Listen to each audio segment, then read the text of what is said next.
son. We good? Yeah. Hopefully I got a good vantage here with everyone. So sometimes I like modulate because I'm like turning my head, but I think I'm good. Owl mode. I'm gonna pick a point on the wall and just look at that. Don't make any eye contact. Gonna stare at your reflection. Don't even talk the whole time. Just stare at the wall. Yeah. Like, what do you think about that, Troy? Yep. Still white. Yeah. Still white wall. The wall's still white. I noticed it's speckled. Stucco. Good old stucco. Good old stucco. I never really got what that was, but I think it's this. whatever that is, take a feel, take a taste. It's more of a texture than a word. It's more of a texture than a word. Oh gosh, It's an emotion that the texture elicits. I'm feeling a little stucco right now. I feel like that works. Oh yeah. Oh yeah, Real stucco. a little stucco. Whew. Roll it. What up, punks? Welcome back to another epic. Welcome back Off to to a another good start. episode of the Pop Culture Punks podcast, where we bring pop culture to the pit for you every week. Wonder if anyone has ever gotten what that means. No. If you guys had to guess what that means, what is it? Peach pit. Is that it? The only other pit I know is armpit. Mosh pit. Oh! Ding, ding, ding, ding. Ding, ding, Hold on, I got more. Pulpit. Ooh. He's gone too far, folks. So yeah, this week we have some guests on. If you haven't already noticed, Who are these guys? who are these fellas? This week we'll be talking to the dudes from Imperius Rex. I don't know if you guys want to introduce yourselves. Yep. Yep. Sure thing. Wall still looks good. I am Troy to the Max Extreme. And I'm Ghost Hunter Dave. Yeah, that's right. And we that's are how we Imperius start Rex. every. Yeah, that's how we start every show. Waiting for that intro. Now we Oh, need man. the Batman theme or whatever. I've been meaning to ask you, Dave, where does the Ghost Hunter come from? Well, a while back we filmed some very like impromptu, like homemade movies where I was Nice. just this inept ghost hunter named Ghost Hunter Dave, and I think we did 5 of them over the course of a couple of years. And that is what you just started referring to me as on your podcast, Troy. That's fantastic. On the review. Anytime you'd mention me, you'd just call me Ghost Hunter Dave. So Yeah. that is what stuck. Yeah. Thank you very much. You're very welcome. So that has become the moniker. Mm-hmm. Yeah. Excellent. Yeah. And my name, I'd rather not explain because it comes from offensive roots, but it turns into something wholesome. Oh, Yeah. well. Troy to the Max. It was. Well, let me just get into it. You can bleep whatever you want. All the words that should be bleeped. So back when MySpace was a thing, Oh boy. gosh. my can't be roommate good. left it up, and back then you could edit your URLs if you want. And my roommate didn't edit it yet, so my other roommate came in and put myspace.com/to the Max Extreme, and then saved it so he could never change it. Oh, But I always thought that to the Max Extreme was a funny ending, so I took it for myself. Scratch the first part. Put your name in place of that. Yeah, and so that's why I took it. And I don't think I've ever told that story publicly before. No, I've never heard it. Oh, you're hearing it Because I've here never first, wanted folks. to tell. I'm like, I didn't never want to say like a thing before. So, Oh, thanks for doing it on our podcast. So you're I'm glad you feel safe around You're gonna us. bleep all that, right? Yeah, thanks. What other dark secrets do you have that you're Yeah, going to share? let's shift this podcast. Tell us your secrets. Oh, that's great. So you Yeah. guys have a show on YouTube, Yes. like you said, Imperius Rex. Mhm. Can you get into that a little bit? I know we talked a little bit before, but I was going to say, I think we covered everything over dinner. So the rest of you can let's just move on. get You had on your with chance. it. You were either there or you weren't. Yeah, I'll start, Dave, if you want Please to chime do. in. So, like, a few years ago, me and Dave decided to have an itch just because, like, me and Dave are on the same level of comic knowledge. Like, none of our other friends out here. Same level of geekery. Yeah. And so, like, it's hard to, like, want to talk to anybody else about the stuff that's just not, like, so, like, What do you think of Batman's dong? And I'm just like, what are yeah, the ramifications of censoring Batman's dog? yeah, right. So, Yeah, there needs to be a secret handshake or something before we go into Yeah. a deep dive like that. And so we're just like, well, do you want to just start a book club? So it was like me and Dave and then my brother, and we did it for like 3 or 4 meetings or whatever it Yeah. was. Your brother just couldn't keep up. No, he couldn't. He's on the just a lower tier of geekery than both of us. He's been brought in for one hasn't episode. ascended yet. Yeah, but the hashtag is still trending. Where is Dinosaur Neil? So Nice. keep it going. He's out there somewhere. He's out there somewhere. Don't worry, kids. He'll be back next year. Yeah, Just like Frosty. Once a year, and he and melts. so we're like, well, if we start something, why don't we just record it? Because if we like it, then some other people might like it too. And that was kind of like the whole gist of it. And it took me a little bit of coaxing from you to want me to arm do twisting? it. Yeah. Yeah. Because I already had another podcast going that I've been doing for a while, and it's like a time suck itself sometimes. So I'm like, now this is sitting down and reading whole runs of things, which is a big time suck.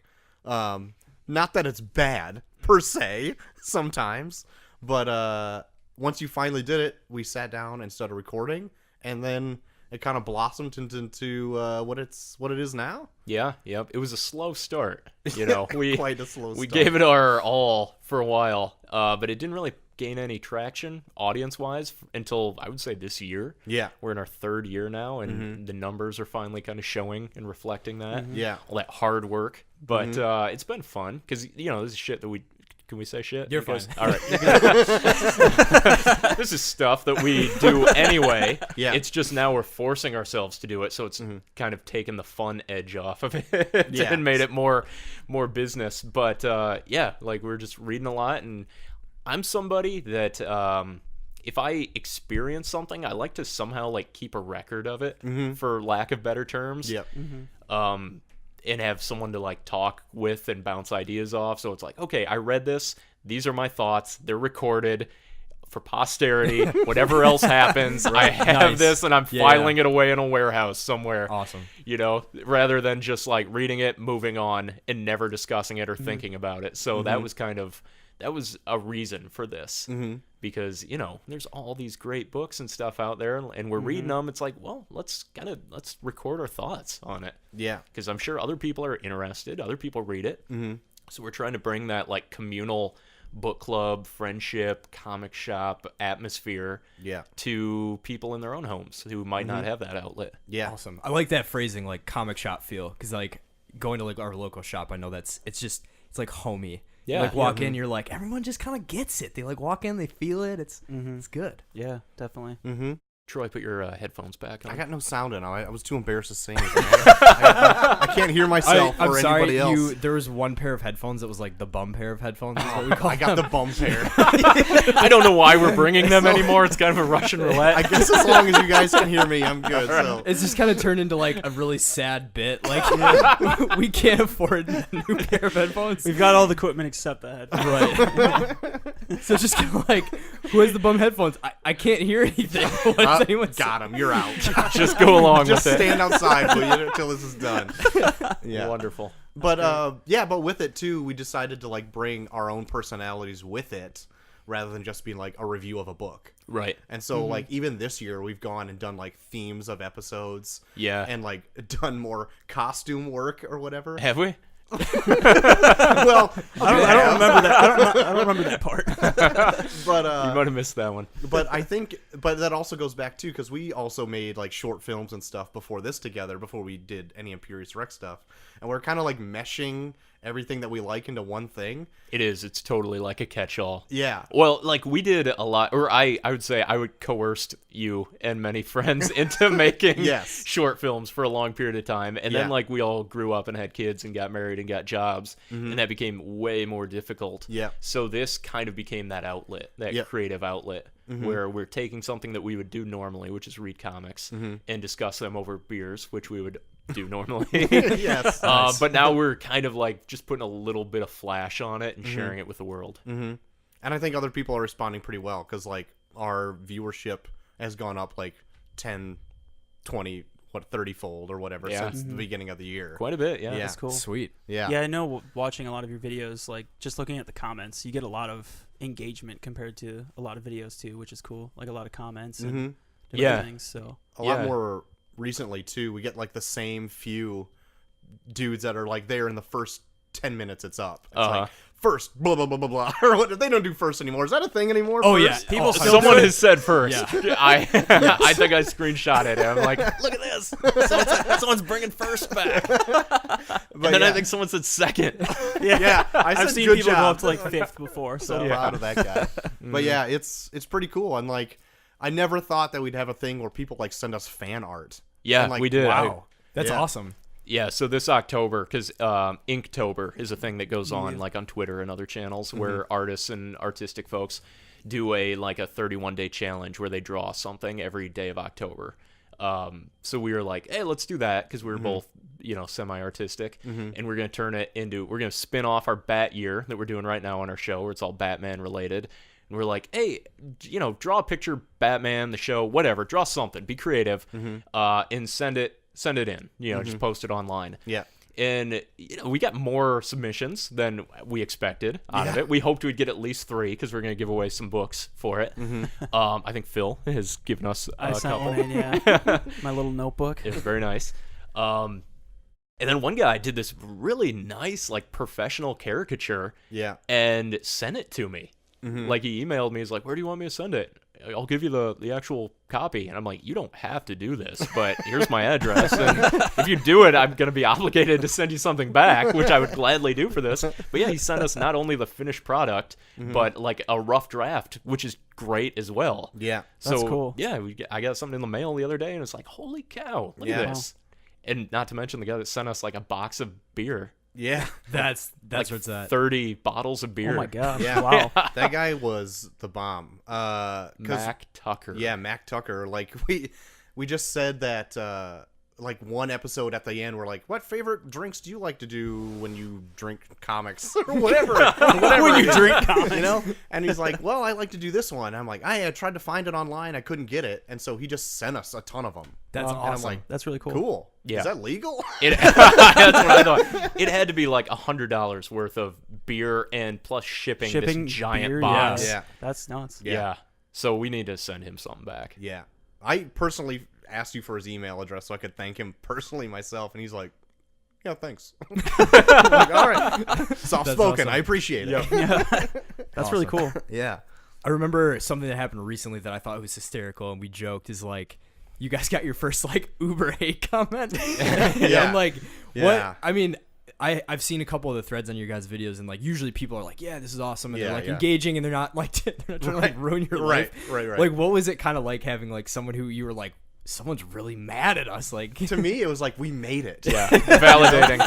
It's like we finally got some. Like the first time we got a thumbs down, I was like, who gave us a thumbs down? But then I was like, you know what? No. We're in the big time now, baby. Once people who don't like you are watching, you're good. You're good to go. Dislikes. And then a couple more thumbs down. You're like, okay, that's enough. All right. Stop. Pull back a It's not little bit. fun anymore. Yeah, but I mean, I thought you handled it actually pretty well because you get all the alerts for the stuff, and I have to go in and actually search it. Yeah. and you're like, check out what this guy said. You sent it me personally, and I was like, Which one was it? It was the guy about the dated art or oh, yeah. whatever. Yeah. Yep. And I thought it was really funny. And then you snap back on him on the comment thread and everything. And I was like, this is really professionally done. I forgot about that. He likened it to what did he say? Watching the video was more fun, or it was less fun than his last circumcision or something like that. And you're like, wait, how many circumcisions have you had? Wait a second. Yeah. Did the other ones not take? Yeah. Your reply was so good. Yeah. Oh man. Yeah, that was great. Yeah. Those are fun. Right. It was. I'm sure it was the Swamp Thing one. We got a lot of hate over the Swamp Thing. We won't get into That's it. awesome. We got into it over lunch. Are there any other moments from the show so far in your time that are memorable? I really liked, even though I huff and puff about it a lot, any dress up stuff we have to do all the time. Now I'm just like, but then at the end when I see it, the finished product, I'm like, it was pretty good. Yeah. It's like anytime we'd have to do a movie, it's like, this is so much work. Mm-hmm. And then you look back at it and you're like, oh, that looked good. And then you think back and you're like, oh, that was fun. But Yeah. if you could somehow transport yourself back to that time, you're like, You're just so miserable. sweating. I hate that. Yeah. That's Yeah. great. Yep. Hindsight, Yeah. But I mean, I think I really liked our Hickmania run that we did. That was good. Jonathan Hickman's Marvel tenure. Mm-hmm. Because it spanned through a ton of different titles, mostly like Fantastic Four, but then it ended with his Secret Wars title. Yeah, with a big chunk of Avengers. And so like we went, and it was a good swath of different kind of stuff, but it was all heavy sci-fi. And I really enjoyed that because I haven't actually read it yet either. And then got into it, really enjoyed it a lot. Yeah, I think we had both been kind of building up all the trades for a while, and it just like, we'll read them sometime. And then I think you dropped it. You're like, should we just read this?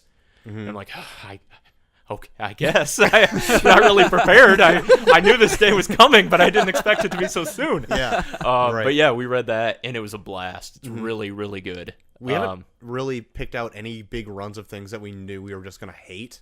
No. There's like maybe a trade here, a trade there, just to kind of get it out of our system.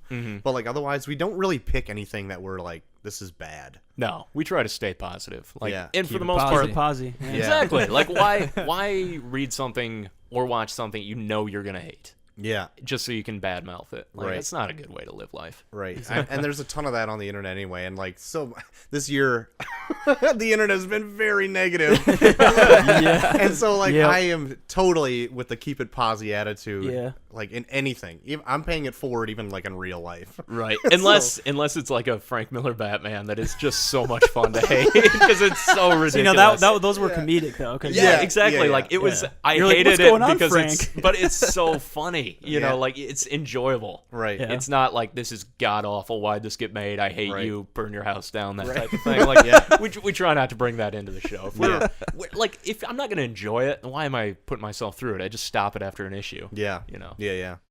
But enough about us. So usually we do a segment on our show after the introductions with like a pop culture update on things we've been doing. So like shows, movies, kind of things we've been doing the last week or two. Recommendations wise, is there anything you guys have particularly taken to outside of the show, maybe, or inside of the show, whatever? Well, we just did a whole run on like Ra's al Ghul stories. Those are hot and cold, but otherwise, like for my other podcasts that I do, we just did a fun thing. We do it every year. It's called our test pilot episode, where we watch all the new network pilots that come out. Oh, that sounds awesome. That sounds And fun. like Yeah. it's really a Russian roulette with a lot of bullets in the chambers. that's a fantastic So description. it's fun. We always know it's gonna be kind of a groaner, but like it's still funny to do. Yeah. And How many did you watch? 7. That's a lot. Yeah. Are these Well- hour pilots? Well, there was 3-hour pilots, and then the other 4 were like 20-minute comedies.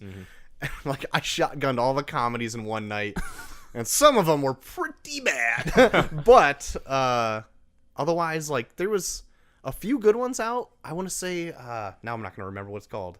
A Million Little Things. It's about like these group of guys that are just love each other, and like one of them passes away, and it's like how they deal with all this stuff, and there's like inner drama with all their other lives going on. I was like, I don't really see that a lot from like guys' perspective on TV. So like I was pretty interested in that. I haven't gone back and watched the second episode yet, but I was actually kind of intrigued where that was going. And it wasn't something I'd be like normally into. yeah. Yeah. I have a predilection to movies or shows where they deal with death of like a friend from a long time. There's this movie called The Big Chill, which is about just that, where like this group of childhood friends all get together for this guy's funeral. And it's a group of friends that like haven't met each other or haven't come together for a long time, and then they all wind up at this house afterwards. And it's just really interesting. It's one of those things where it's like, oh yeah, like, you know, you think back to friendships of the past and how they've changed and evolved and like clashing personalities. I don't know what it is, but yeah, give me more of that friendship death. I'm just counting down the minutes until somebody croaks, and I'm just gonna soak it up. Let's make a sitcom. Yeah, is it a sitcom or is it a drama? The Million Little Things thing? I'm sure it's Yeah. a drama. It's like this year's like This Is Us kind of. Oh sure. shit! that So- show destroys my heart. It's so sad. I didn't watch that because like that was our pilot on our pilot show last year, and I'm like, I get what this is. But then this one, just whatever reason, didn't have that like super smarmy, like going for tears kind of thing. It actually felt like it was trying to say something about like personal tragedies and stuff. So I was more into that. Interesting. Who knows if I'll ever watch it again. Probably not. But at the first time, I impression. was really into it. Sweet.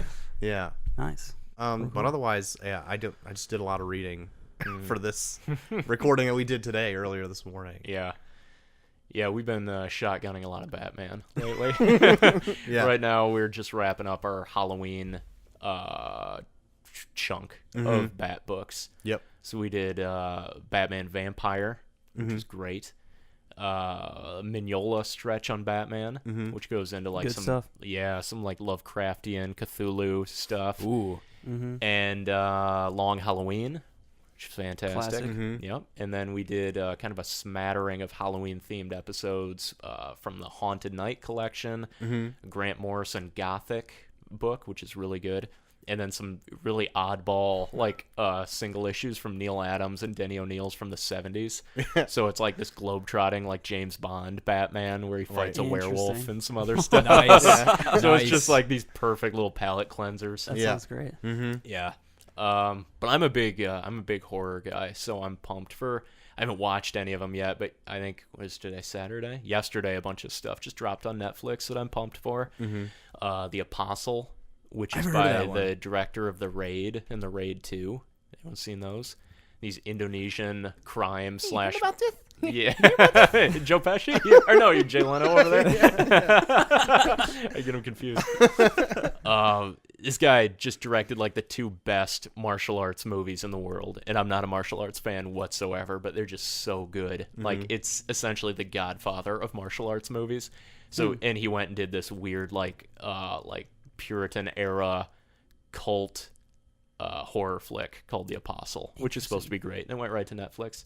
And then a mini-series on the Shirley Jackson Haunting of Hill House novel by Mike Flanagan, who did some really good Stephen King adaptations.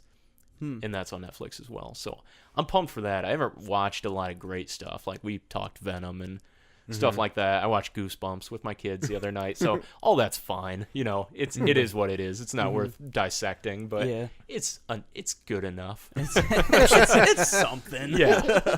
Yep. Nice. I haven't watched anything that really blew me away lately. Okay. I'm hoping Suspiria is really good, and that's coming out in November. What is that one?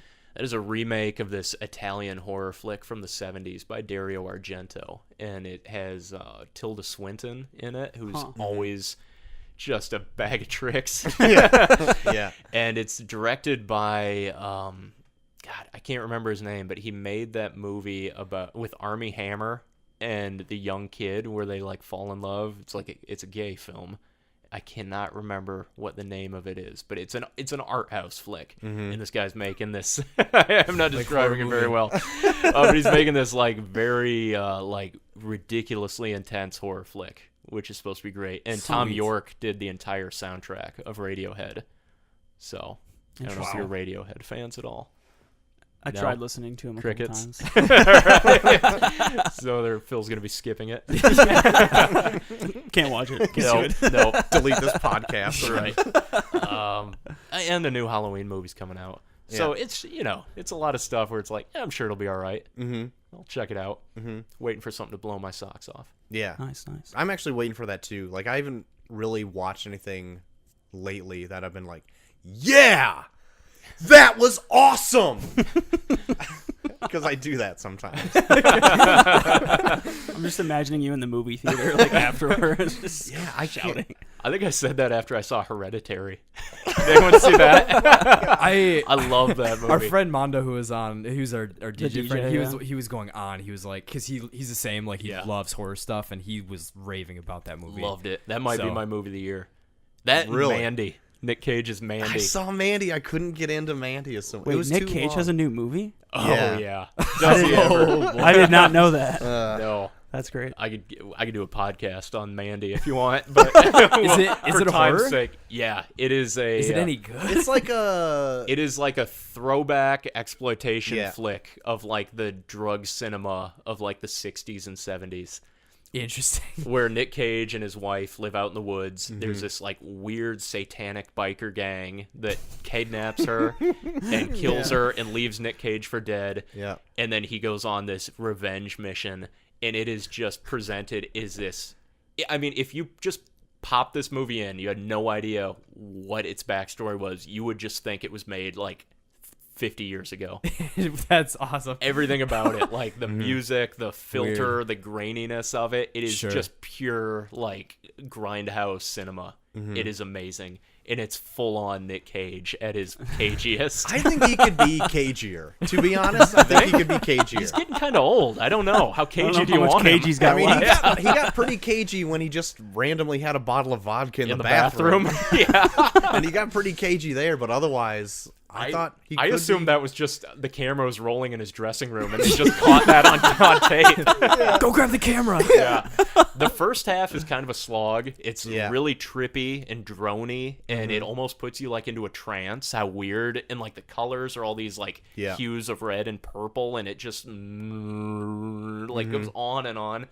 And then once he gets like this spark of like I'm gonna just seek holy vengeance on these guys, Yeah. it just goes like nonstop, just See- intense, Yeah. bloodthirsty. See, like Death even Wish. with your description, I can't picture what is happening. Watch Like the trailer. Nick Cage, He Nick forges- Cage plus demonic biker gang. Like doesn't basically, register. it's like- it doesn't register. Yeah. in my mind. Feeling like Ghost Rider, but like if it wasn't as cool. Cooler. Cooler than Ghost Rider. He forges his own axe in this. Just, He does. Just throwing that Are you out there. serious? And has a chainsaw battle with a guy dressed in a gimp suit. Oh my gosh. But I'm gonna say though, like the one reason I mean, I'm not gonna say I wouldn't recommend it, but like I wasn't wholly into it because some parts were a bit of a slog. Yeah, it does. Courtney fell asleep in the first half, my wife, and she hated it. She just hated it. That sounds And I kept telling about her right. like, the second half is amazing. Like I just gotta talk about it at you for a while. Yeah. Oh, but it's something great. else. Like it is intentionally what it is. Yeah. You know. So Cool. It's either your thing or Mandy. it's not. Mandy. I'll Yeah. have to check it out. It's Write on it- Amazon write it Prime down. if you're into it. So Oh, so it's not in theaters. No, it I was went trying to to picture very watching this in select theaters. theaters. Okay. It is a straight up art house if there was ever an art house movie. Okay. Yep. Interesting. yep. So rent it. Huh. Yeah. It's a rental. Rented. Redbox it. Yeah. That's great. It's going to get a lot of negative reviews on Redbox. The average Redbox rental in the mood yeah. for some Nicolas Cage action are going to Right. be solely disappointed Yeah. by what it is. That's great. That's Yeah, awesome. the average moviegoer would not like it. They would take a dump in that Redbox case and shove it in that slot so fast. They absolutely would. This is what you gave me. This is what I'm giving back. Circle of life. Oh my god. So anything else or I think that's it for me. most of it? I feel like we're bogarting it. Do you guys got... What do you guys want to Anything cover? that you got stand out? And then we can jump into You guys will probably appreciate this. I've been a pretty vehement like anti-Superman person because I'm just like Come on. his personal. But Phil recommended Red Sun, Oh, and Oh, I yeah. just finished that this week, and I was like completely flipped it. isn't Like that great? it's a fantastic book. I think it made me understand like the purpose of his character a little more versus like I think originally when I was on the outside looking in, I'm like he's just an alien with unstoppable things and he's just good because he has to be. But yeah, so I really like the representation. Then we were talking about it on the drive up, and I was like, yeah, and like this, and then with like the ending with all this stuff, and he's like, yeah, because it means like he's from Earth, and I was like. Because I kind of got it, but I didn't fully get it, and Had then it to just pull over like, and cry. yeah, I was just like, it's like a mind-blowing moment. Yeah, I had the same feeling about Superman when I was younger, but the older I get, the more I appreciate Superman. Not just because of the things he can do, but for the like ideas that he represents and like that he is better than all of us. Like he is essentially like Jesus. Yeah. You know he what is. I mean? He's the comic book Jesus. Like Yeah. comic book. that basically. that was something really interesting about him is like even in the like being from communist Russia, there's like that moral portion to him, and I thought that was really fascinating to keep that, because he could have like completely taken that out and been like, what if he's the complete opposite and he's just a killing machine and can't be stopped. But and granted, Zack Snyder really hops on those Jesus allegories and all of the Superman incarnations from there, but like he really is though. Like All-Star Superman is probably my favorite Superman story. I've heard that's Really really good. Like how avid of a reader are you for stuff? Because I would say it is for everybody, but it is written by Grant Morrison. He throws like a lot of weird stuff in there that you'd probably appreciate more if you are more well-read in comics. I think you can bypass the weirdness and still appreciate like the main storyline of All-Star Superman. That's true. And then the deeper you get into it, you go back and you're like, oh, that's what this means. But I don't think it's essential. Okay. Because I read it before. wow. Well, okay. Shot me down. Okay. Cliff Notes version here. I read it before I got like deep into the Morrison mythology and everything, and I enjoyed it a lot. Yeah. But I would say I think Red Sun was the one that really turned me on Superman too. Even before I read All-Star, I was like, oh, I think I get Superman now. And it took this Russian communist. It took the communists to get me there. I haven't read Red Sun in a long time. No, me neither. We have one friend of the show that just keeps demanding that we do an episode on it, and it's funny because we both love it, but we're just like, we're not planning on doing one anytime soon. like, nah. Yeah, I would love to, but like we've got the show list like lined up. It's not on there. Yeah, but who knows? Maybe we drop it on as a surprise to one person. This is for you. This one's for you. I mean, we'll enjoy it. I like the book, and I love the ending. I remember the ending blew me away. Yeah. I don't remember all the specifics of it. I just remember my socks were shot off. I think my favorite part is when Luthor has his epiphany moment. And he writes the note in the letter, and then Superman reads it, and it's like, why don't you just put the world in a jar?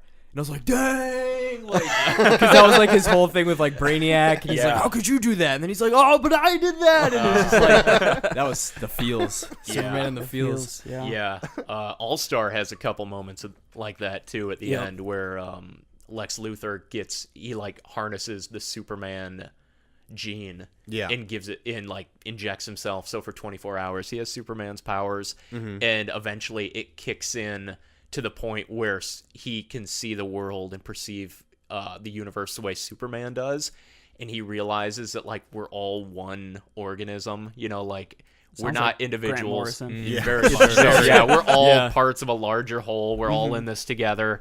And Luthor just like reaches this epiphany. We're like, oh my God, we're all connected.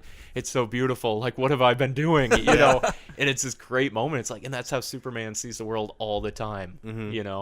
He's such a great guy. What a guy. And then I think he punches Luthor out.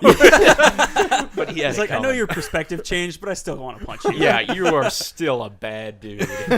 We're all connected except you. Yeah, you stink. Kicks him in the nuts.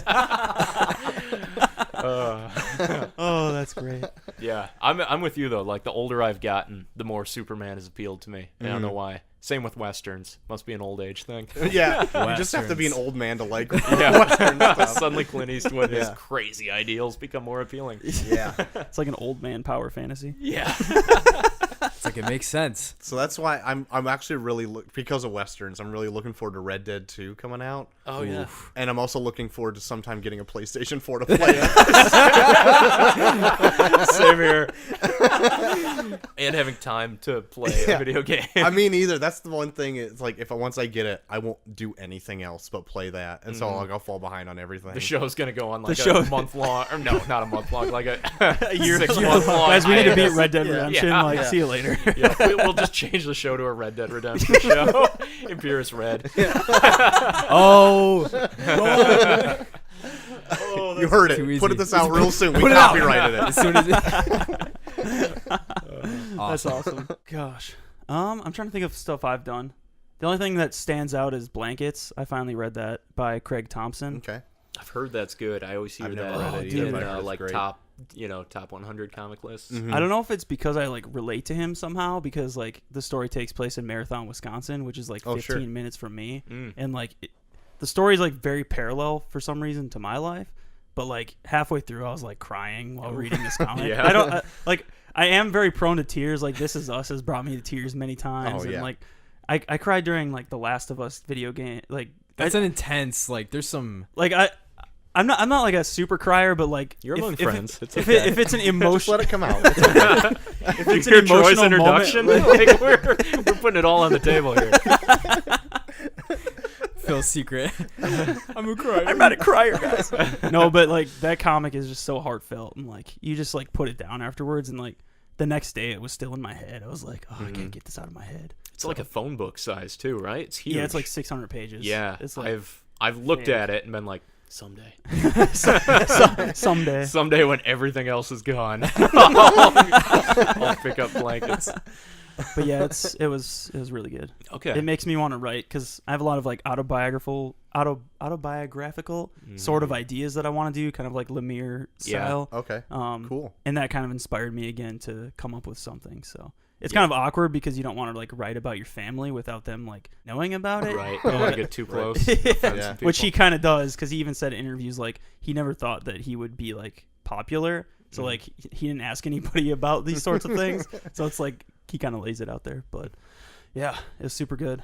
So When you were describing it, it sounded a little bit like Lemire, which it's very much like Lemire. big fan of that, and I get inspired by his stuff too, especially like the simplicity of the artwork. And it's like, oh man, you don't have to spend 5 hours on every page. You can just whip it out and get it out there and just keep telling the story. Yeah. Like I like that aspect of it. Yeah.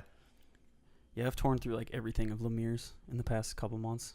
Super good. Yeah, I'm waiting to hop on his Moon Knight. I found his Moon Knight was like one of those random characters I found. And I was like, I like this guy. Yeah. That's That's how everyone's like, and then they're like, get way into it. Yeah. Yeah. I kind of like this guy. Yeah. I like how we cut off that guy's face. and the next second he's like, hey, how's it going, buddy? So like, that's great. And Warren Ellis did apparently a really good run on That's that the one too. you have, don't you? I think that's the one Warren I have. Ellis? Yeah, it's really good. Yeah. We need to do a Moon Knight episode too. That's where he Dude. starts as Mr. Moon, right? Yeah. It might be. They're all like it's 6 issues, and they're all just kind of standalone. Yeah. That was really good. I haven't read it yet. Oh my God! Dave. Oh, sorry. Oh man! Thank goodness you're on the bed. man. Falling out of his chair. $200 hotel room. Now that we got that all out of the way, so you mentioned to me a couple days ago, we've done 2 creativity episodes, 101, 201. Oh yeah. So we figured we'd do a little 301 action. Sweet. And we've Imperius talked pretty 01. extensively, Yep. maybe a little pretentiously about what inspires us to write or to write music or to do graphic design or whatever. And we're sort of curious what sorts of things you guys are working on, if you're working on anything, or if there's things that inspire you specifically, and then we can go from there. So Sounds good. yeah.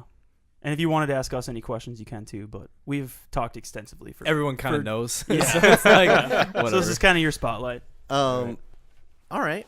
Dave, you want to start out? Or do you No. want me to? Okay, I'll start. No, I can start if you want. My main aspect on life is that everybody needs to be entertained, and I've always had that in the back of my head, even like through grade school and all that stuff. There's like somebody always needs a reprieve to be entertained, and that's what I want to be. I want to be that person to do that. And I was always kind of shy when I was growing up, but then for whatever reason in junior high I kind of came out of my shell, and I was like did all the school plays, and I liked it because even though you got nervous and you're like, oh my God, this is so nervous, you look out in the crowd and there's like a few hundred people out there, but as soon as the curtain opened, they were in the palm of your hand, and you got to control the room, and if you were good at it, you could get people's instant gratification. And maybe it was an ego thing, but I also liked the fact that I could put a smile on their face, and that's what got me into wanting to have an outlet after I got out of college, because I went to college for graphic design, and then realized I don't really like graphic design all that much, more or less illustration. And so I got out of college at a weird time where like there wasn't really a lot of jobs going on, so I had to pick up something just so I could get a paycheck and pay rent. And that's pretty much even where I'm at now, except now it's a mortgage and I can have at least decent health benefits. The stakes are so much higher. You will die. But that's the reason why I first started my podcast that I do with my other friend. You have more than one? Oh, come on, man. JT. because he wanted an outlet too, because he went to school for communications, and then like he was on the radio for a little bit, and then that kind of fell through, and he wanted just another outlet to do something. And once we started, it felt good, even if nobody listened. It's like, it was like our poker night. We would go and sit down every week, and we'd just do a show and just shoot the shit with each other, and we'd have a couple of drinks while doing it, and it was a good time. And we've been doing it for like 5 years now.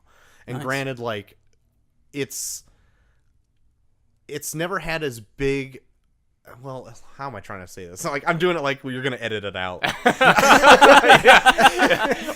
Imperius Rex show undergoes a lot of editing. Throw that out there right now. It's all good. It's like all good. We've actually got more of a listenership this last year. It's really weird that like we just got it on a few more platforms, and our download rate went like multiplied by 10, 20 times. Who'd have thought when the world goes to shit, people want more entertainment in their lives? Yeah, Right. So I was like, oh, wow. I mean, we would have done it anyway, but like it feels good. Sometimes it is like a burden when like a new show drops out and you want to like record it while it's still relevant. Thank you so much. The Dave. Revenant. Yeah. The Revenant. You just want to wanna always crawl just talk inside about a the horse. Revenant. Yeah. Get fight a bear in it, you know what I mean? But so that's kind of like a slog sometimes when like the new episodes of Daredevil drop or whatever. Yeah. And you're like, well, I'm gonna shotgun 13 hours of TV this week or whatever. But then if it's just like a movie or whatever, it's kind of fine. But we also found out that like we've started reviewing more like classic movies that people talk about all the time, like Escape from New York or like Big Trouble in Little China, and they get just as many listens as your new stuff because like people want to listen to all that kind of stuff too, even if it's not even relevant. They're like, I know that sounds familiar, I will listen. And I'm glad that they get some enjoyment out of it. Yeah. And that's pretty much why I do anything what I do. That's cool. Is that. I like it. Thanks, Dave. You're welcome. Is it my turn? Yeah. All right. Go for it. I'll take the mic. Put my nose right up here. Pleasure the mic. No, I think we had very similar school backgrounds. Yeah. Where I was also kind of like a quieter kid in school. Mm-hmm. But like growing up from a young age, I was always into like telling stories, and I was kind of like artistic, I guess. Mm-hmm. So I was always like the kid in the class that could draw. Yeah. And that was because I wasn't interested in sports whatsoever. Like growing up, like I had a friend that was, and I'd play ball with him or whatever, but I never played any of like the league sports or anything like that. I just wasn't into it. I was more interested in like creativity and like telling stories and making books. Like I would go in my room and I would like I would take a piece of paper and fold it into quarters and cut like 4 of those and then staple them all together Yep, and I have did that this exact same quarter-sized thing. book. Yeah. And I would sit there and draw them. And I had like a folder full of like 100 of those, and each one would have like 3 pages drawn on and then blank the rest of it, because I had so many things I wanted to do, all these projects, and I never like finished any of them, but I just wanted to keep coming up with stories. And I think it all started, at least like my earliest memory of this, was my dad was probably more of the spark for like my drawing habit as a kid, because he showed me this picture where he drew a stick man in like a cowboy hat, and he drew like sequential art of him going into quicksand to the point where like he's a full stick man, and then like his knee, from like the knees up he's a stick man, and then like the waist up, and then like just the head, and then eventually just the hat is sitting there. And that like resonated with me. I'm like, oh my lord, you can tell a story in pictures. Like I can totally see that. It's like a movie but with pictures. And that like stuck with me. So I'm assuming that was a big piece of inspiration for me going forward. And I was big into drawing, and I was like my entire school career until my parents got a big RCA camcorder in probably like middle school age. And me and my next door neighbor friend, who like we were best friends growing up, just went nuts on that. And we just made movies all the time. Like the big RCA camera that you'd have to plug or like stick a whole VHS tape in there. Yep. And then we just film everything, and we'd make everyone watch them, and they were terrible. But like it was just us like coming up with stories, and it was another medium to tell stories, and it was more like impromptu, off the fly type of thing. So then I like got into movie making, and I would say like in middle school, the end of middle school, I got into really analyzing movies and being really critical about watching them. Because before that, I just watch them and I liked what I liked. But I think probably around 2000, like when Blade and The Matrix and Fight Club came out, those were mainly the last two. I love Blade, but Fight Club and The Matrix specifically were like kind of like revolutionary for me, where I'm like, oh my God, there's so much going on in this. And I remember my other friends hated them because they weren't like other movies. Oh. And I was like, no, these are great, man. Like, look at this. And they're like, it's not about fighting. I'm like, no, it's not about fighting. Like, but it is fighting in the title. So like that was when I like just started looking for deeper meanings in movies, and just really kind of opened my eyes to the world of film, and I started analyzing them and really, just thinking. I started watching movies more as like homework than entertainment at that point, and tried to adapt a lot of those techniques and things that I picked out into my own movies and stuff. And then just did movies for a long time, like into college and a little bit afterwards. So I met Troy in high school. We went to this vocational center. We were both from different schools, but we went to the same vocational center where you kind of studied a trade in place of high school classes during like half the day. We were both in graphic design, and I was in like the movie making area, and you were in like the artistic stuff. So I noticed he was like a superhero fan and everything, and I'm like, hey, me too. So we Same. Yeah. So we like, it was one of those where like I think for a while we were sizing each other up. Yeah. Oh yeah. Like, oh, How much a fan really is? Exactly. Like we were talking about, like, oh, you like comics, do ya? What's Peter Parker's middle name? Stuff like that. And eventually, it's like Benjamin. Yeah. Eventually, like apparently we checked out. So then we became friends, and we started kind of making little movies together and one-off stuff. And then I went on to college. You went on to your college, but occasionally our paths would cross, and like I'd write in a part in a movie for you, and I think we just both kind of kept each other in the back of our minds while we were doing our own stuff. And then you moved back here. I made a couple movies with another friend, and we did like full like feature length things that required a lot of time and energy and planning, and it's amazing when I look back at it. It was a nightmare during the filming process, but like looking back at what we did, I'm astonished. And I even put them on my resume. I put like, made a movie, and that's cool. It's like, it's a cheesy zombie horror movie, right? But like we made it, we wrote it, we directed it, we made the effects, we scheduled the timing, we got people together, locations, everything. It was a full thing. It sucked. I would never do it again. I wouldn't wish it on my worst enemy. But we did it. We did multiple movies like that. And then it got to the point where like we kind of started living the grown-up life, so to speak, and had families, got married, all that. And I kind of turned back to drawing again. And right now I'm working on a comic, in addition to the show that we do, which is very time-consuming as well. But I'm doing like original creative stuff where I'm telling a story through a comic, because after doing the movie-making process for a good chunk of my life, I'm like, I kind of want to go back to my roots, so to speak, and tell a story like just through pictures and words again. So that's a long answer to that. Did I go over my time? No. No, you're good. I'm curious, because you draw. Do you draw too? Yeah. Or you posted some pictures. I'm curious, like, because I've been reading a lot of comics and reading some books by like Scott McCloud about like understanding comics and stuff. Is there resources that you use to figure out how to like draw comics, or is it kind of just a culmination of your having read them for a long time? I think it is. Like when I first started, I was just emulating other people, and then you find out like as you go, like you start to develop your own style, and you kind of get better at like storytelling techniques the more people you give it to, and they kind of critique it here or there, and then do your own self-editing or whatever. But I think that would be about doing it, other than like how to draw this book or how to draw that, because I always had those too, like how to draw Spider-Man with an intro from Stan Lee himself, how to draw the Marvel way, all that kind of stuff. But I also had like a bunch of art classes too because I was like, I'm going to sound like Todd McFarlane here. I was the proverbial best artist in the class, kind of a thing.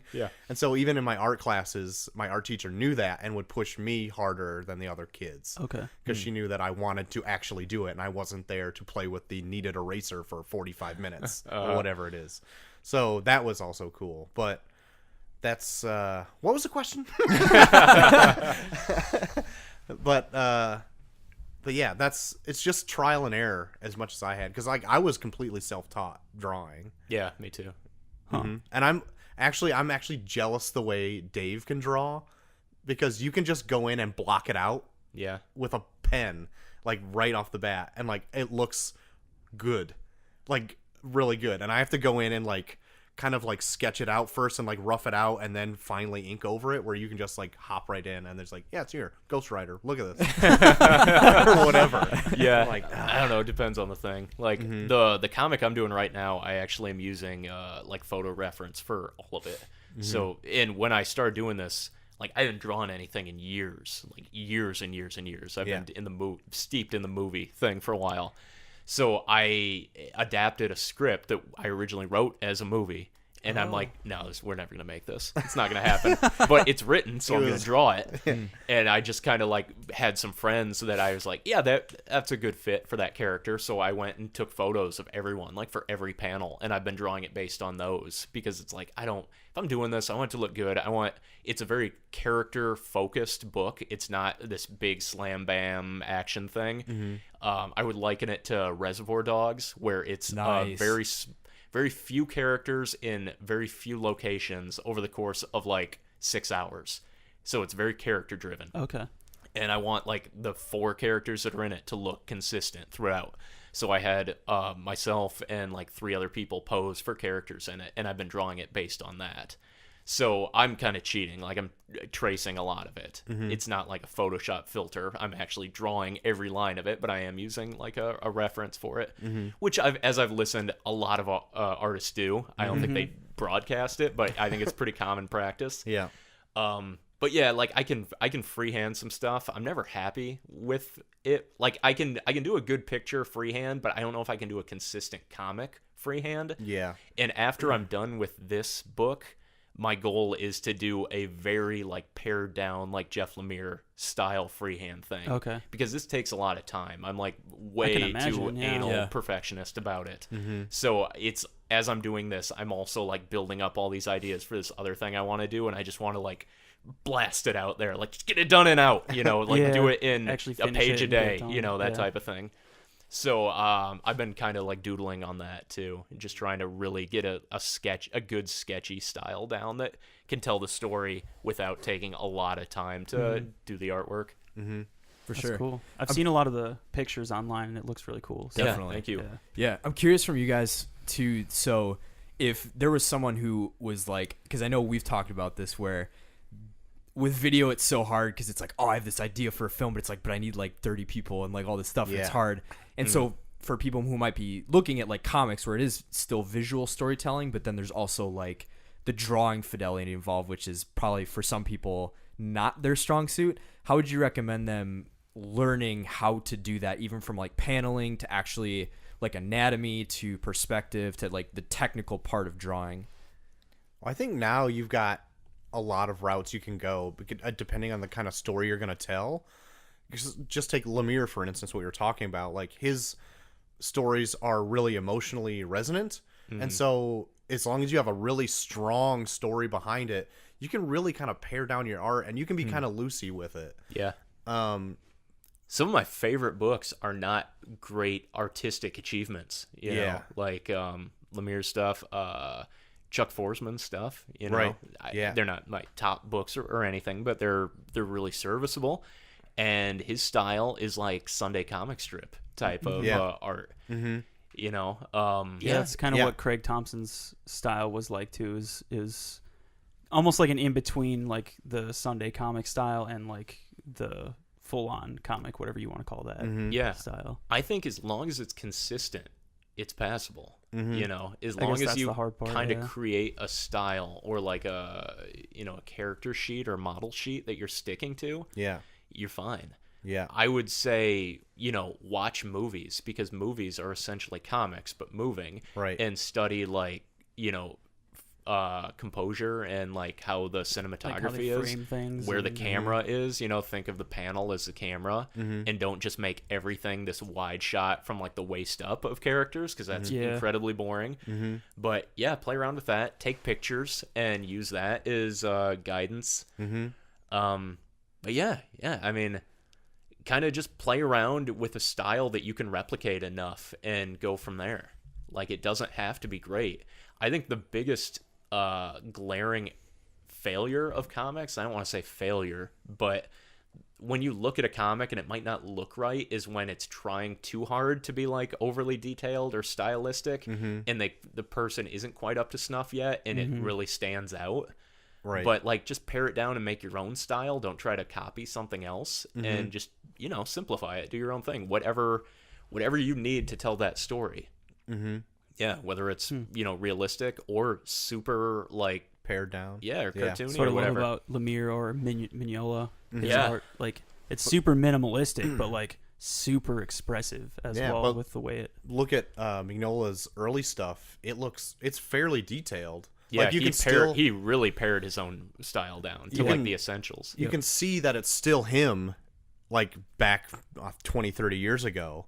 But now it's gotten to the point where just a simple line stroke and just this little red shape, you know that it's still Hellboy, and he doesn't have to put all these little detail lines in there. Yeah. And like, it still conveys just as much emotion as doing it this way, which probably took him, I don't know, 20 minutes to draw that panel. Then it took him, you know, a day to draw the panel before, you know, from like 20 years ago or whatever it is, you know. Yeah. Got the same response out of it. Yeah, and actually, it might make the reading experience better because you're not focused too much on the details. Like, from an artistic side, you want to like really pour over the artwork, but in a storytelling sense, like, you get what you need to get the story and you move along. Right. The artwork is funny because you can pare down the artwork, and as long as your story is strong, everyone will be like, "Oh yeah, great job." But if you pare down the story, but you've got this great artwork, you'll be like, "Well, that's flash and no substance." Yeah. You know what I mean? It can It's go. just pictures then. Yeah. Yeah. Makes sense. Yeah. Yeah. Very true. And there's a lot of great artistic comic books with terrible stories. Yeah. You know, Yeah. stuff that like I have on my shelf because I love the artwork, but the story is garbage. Yeah. Or it just is just boring, and it just Yeah. gets lost in the shuffle. But it's great splash pages in it, you know. Yeah. Sweet. Cool. I know we're getting late and we're running on an hour. Usually we go a little bit over, but we can push. But so obviously you guys have a show where you talk comics and stuff. What's kind of like your maybe 5 points or maybe like 3, depending on how big your list is, of what are elements of a great comic, like a standout, everyone should read this comic? Should we go back and forth on this? Yeah, just come up with 5 combined. Yeah. Or you can do 3 yourselves or whatever. I don't really care. Strict rules. Tag team it. I think it needs an interesting premise, because right out the gate, if it doesn't have a hook, then like it's just like any other book out there. Granted, like, I also read the Superhero Fair, which is like same in, same out, like every single month, but I like it just because it's just my bread and butter. It's junk food. Yeah, it really is, and I like it, and I feel bad because after I read it, I'm just like, oh, I shouldn't have done that. Damn it, not again. But you have to read the junk food to experience like the really good stuff. Yeah. Or else you have no basis of comparison. right, so it needs a hook to be something interesting. I also think it does need some semblance of good art, but what I'm saying is good art. It means it needs to fit the story. Like, I wouldn't have like a Lemire story drawn by like Jim Lee. No. You know what I mean? Yeah. I mean, I would take that just to see what it turns out. But it wouldn't have Those the same. trees are so detailed. So we get Sweet Tooth, but drawn by Jim Lee. Look at the detail on those antlers. Yeah. So like, just something like that. What else, Dave? You got anything to throw in? I mean, it has to be original. You know, it can't be like 50 other books. It has to Right. be something that's very much its own thing. Mm-hmm. I think of my like top 3 books, every one of them is very unlike anything else, and one of them has been emulated to death to the point where it almost detracts from the original book. But at the time, they were all unlike anything else at that time. If it is like something else, it has to be a unique spin on that, or a deconstruction, or just a really good retelling. Yeah. So I'm thinking of Invincible when I'm saying that. Yeah. Where there's a million superhero comics out there, and Invincible is through and through just a straight up superhero comic, but it is like the only superhero comic you need. Right. You know, like if you wipe the earth of every superhero comic and you only had Invincible, you'd be like, yeah, that's good. That's good enough. You know? So that's great. My top 3 spoilers. Watchmen was, I mean, that's like a given, but it really is one of my favorite. It's something that opened my eyes to what a comic can do. And that's a deconstruction of the traditional like superhero genre, which is so good on so many different levels. Yeah. And every time I read it, I find something else that I love about it. And then my other ones, Lock and Key by Joe Hill, is amazing. And it's this weird, dark fantasy mystery. It's just this hodgepodge of different genres that works. And I don't think anyone has thrown all these different themes together like that. And it was really fresh and unsettling and adult, but still like has this childlike sense of wonder to it. Yeah. It's very much its own category. And Day Tripper. Oh yeah. Gosh, My- that was another crying One one. of my Oh, favorite. Yeah. That one is just magnificent. Right. And they're all 3 of these are very different. So I don't know, you could probably like branch off on what each of these is formed by, but that one is just I guess it has to have heart and like true emotion, like something that you can relate to as a reader. And that one had it like in spades. Yeah. Yeah, I think my top 3 would be, I like Why the Last Man. Why the Last Man is like one of the Another only crying books one. Yeah. that I Dang it, I'm crying too much. that was one of the only other Well, books maybe need to see a doctor. that did actually make me cry at the end, because the ending I was like, oh my god, you kidding? And then it sounds weird, even though I just talk trash about superhero stuff, but I really liked Ultimate Spider-Man because it did the thing. Oh my god! Whoa. I got so too excited. excited. It did the thing where they told a superhero story and deconstructed it, but they did it well. And they told like this really heartfelt story about Peter Parker in like a real life setting where there's actually life consequences to that because he doesn't survive the end. Spoilers. And somebody else takes his place, which I'm like, nobody but Invincible has done that really. Yeah. And made it stick, even though they kind of fudged it up and then they did a whole other thing. He doesn't die, don't worry, Phil. That's not a spoiler. I was like, come on, I'm gonna cry again. No, the Ultimate Spider-Man's great too. That's up there with Invincible for gonna top check that one out. superheroes. Well, I know Zach, my brother, read it and he loved it for that exact reason of like, it isn't just because I know certain vocal groups of the comic community have been very upset with Marvel and like some of the mantle passing and stuff like that. But Right. he loved how like Miles Morales, it wasn't just like, all right, now you've got the powers, go have it. Exactly. It's like Yeah. you have to learn. He had to learn like what did it take to be Spider-Man and how people are like, no, you're not Peter Parker, like you're not this Yeah. thing. But he's like, but I have to be, and so Right. But yeah, I'm dying to check that out. Just so many things. Yeah. Oh man, story of our life. So many things. So many things. You add on video games to that, Right, dude, you're over. God, yeah. And then another one, probably Invincible, because like Yeah. I've read that through probably once all the way through, but like I've read the first 12 trades maybe 5 times.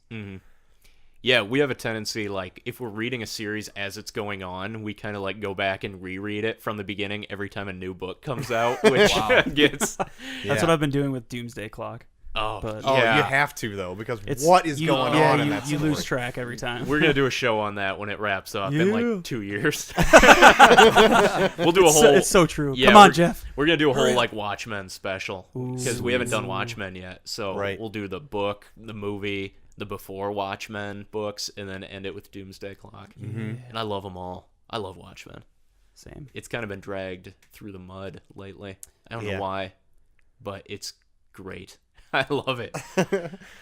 Yeah. But I don't know if we answered all the questions, but Yes. No, I think you Definitely. answered it. the and clock and says more. we did. Clock says we did. Cool. Well, where can people find you guys on the interwebs? Well, I do this at the end of the show, like every single week. But you can find us at youtube.com/Imperius Rex Show. Yep. You can find both of us at Imperius Rex Show on Twitter. Dave handles the Twitter stuff mostly. But you can find me at Troy to the Max on Twitter. You can find my podcast at Review Pod on the internets. And you can find, I also have a third one with my wife. It's called Charm Type Podcast, and that's like everywhere podcasts are sold too, so you can do all that. Awesome. Yeah.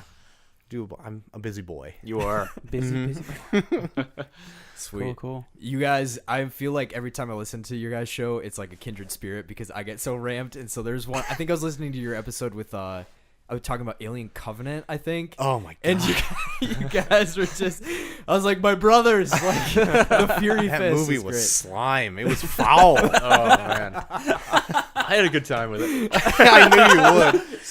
Weren't we really drunk in the theater when we watched it? Yeah, well, that was when you could buy buckets of beer at that theater. We hammed up. We went through like 5 beers over the course of that movie. This is great. Yeah.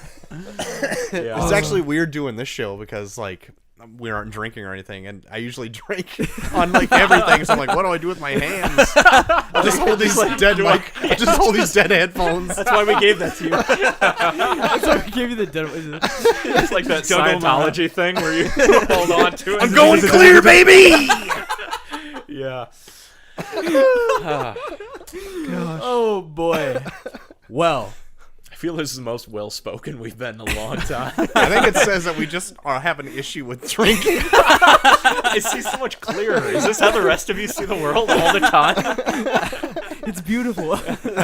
Oh goodness. Oh, gosh. Cool. Well, gentlemen, thanks for coming on. We Yeah, appreciate thanks you so guys much. hanging Sure. out Fun. and Thanks for having sharing us. with This us. was a Yeah. blast. Yeah, it Definitely was great. awesome. So usually we just blast out too, so you can check everything out on iTunes, Google Play, TuneIn Radio, Stitcher, and Spotify. Shirts and stuff are on Threadless and Redbubble, and Twitters are 61 Creative. I am Phil Sorensen. C San Pellegrino. Chris of the Vast, and our show Twitter, which is at Pop Culture Punks. And any questions, topics, whatever, popculturepunks@gmail.com. And with that, we're out.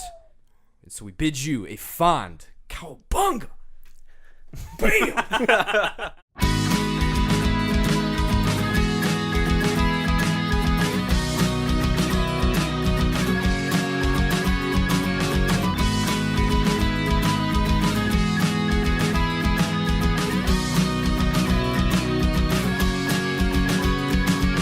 Voices in my heart tell me to throw it all away, to toss it in the wind and forget yesterday. But the crowd comes singing back with that same old song. You've got bills you gotta pay.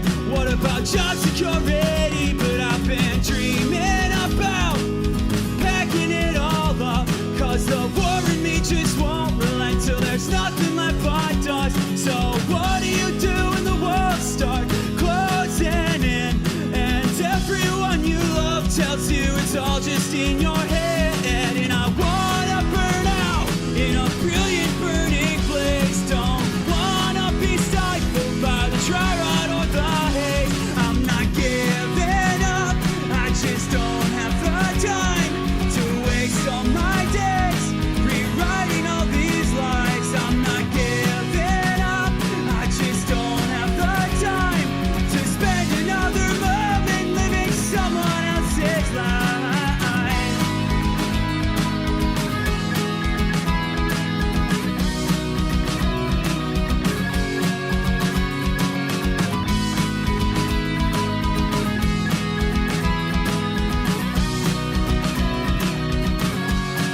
The path that we all choose only takes us one way. Either we're honest with ourselves or we're lost in the parade. And each and every one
don't have the time to waste all my days rewriting all these lies. I'm not giving up, I just don't have the time to spend another moment living someone else's life.